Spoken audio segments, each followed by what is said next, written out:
Hello everyone, welcome to Makoma Mlemo Science Hub. This is Makoma, and in today's video we will be looking at identifying oxidizing and reducing agents. In the previous video, remember, I was only explaining what a reducing agent is and what an oxidizing agent is. So over here we have an example. It says in the following equations, identify the oxidizing and reducing agent. Okay, so step 1 here says write all oxidation numbers. So you're going to go to your equation and write down all oxidation numbers.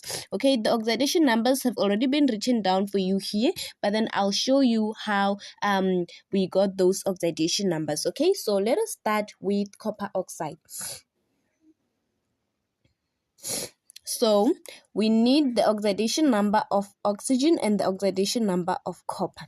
But if we go to our rules of assigning the oxidation number, you'll find a rule which says that an oxygen atom usually has an oxidation number of -2. One exception is in peroxide. So in this case, we know that, okay, oxygen has an oxidation number of -2. So we are only left with the oxidation number of copper. How are we going to find the oxidation number of copper? You first let the oxidation number of copper be X. Then you know that, okay, since this compound is a neutral compound, the sum of the oxidation number must equal 0. So you know that, okay, -2 plus X equal 0. So now we are solving for X. You'll say X is equal to, you take this -2 to the other side, it will change its sign to be +2. So we already know that the oxidation number of copper is +2. You can see here it's +2 and -2. So let us now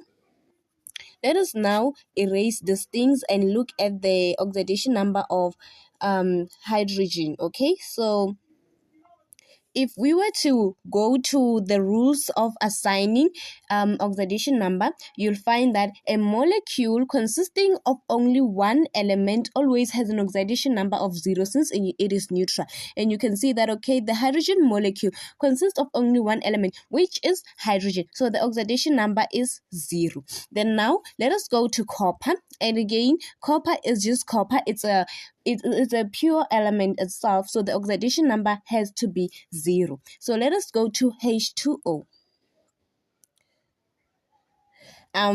So this one also, it's pretty easy because you know the oxidation number of hydrogen. If you were to go to the rules of assigning the oxidation number, you'll find a rule which says that the oxidation number of hydrogen is often +1, and again the oxidation number of oxygen is often -2. So to check if you are correct, you know that, okay, when you add the oxidation number of hydrogen and oxygen, you must get 0. So you know that, okay, you have 2 hydrogens, so it's 2 times the oxidation number of hydrogen, which is +1, plus the oxidation number of oxygen, which is -2. If you press this on your calculator, you'll get an answer of 0. So it means your oxidation numbers are correct. Okay, so let us move to step number 2.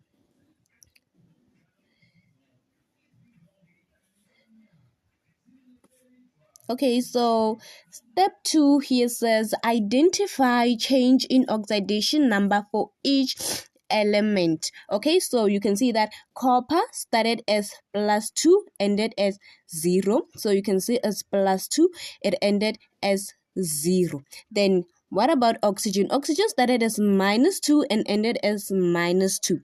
Then again, hydrogen started with an oxidation number of 0, ended with an oxidation number of +1. So step 3, let us now move to step 3. Step 3 says identify what has oxidized or reduced. Remember that whenever we're talking of oxidation, we're talking about oil, and reduction is Greek. So we know that oil oxidation is loss,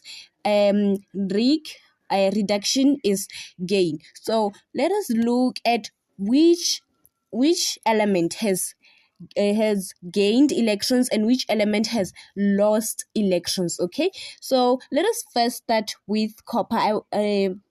you can see that copper started with +2, ended with 0. What happened to the charge of copper? You can see the charge decreased, the oxidation number decreased. So, and when the oxidation number decreases, we know this is a gain of electrons, simply meaning that that copper was reduced. And we know that something that is reduced is the oxidizing agent. Okay, remember that when we talk of the oxidizing agent, we're talking of it has taken in electrons, it has gained electrons, so it is the oxidizing agent. Then moving on to oxygen, the oxidation number hasn't changed. Then let us go to hydrogen. The oxidation number has changed from 0 to +1. We can see that the oxidation number has increased. An increase in oxidation numbers shows that there has been a loss of electrons. Loss of electrons is oxidation.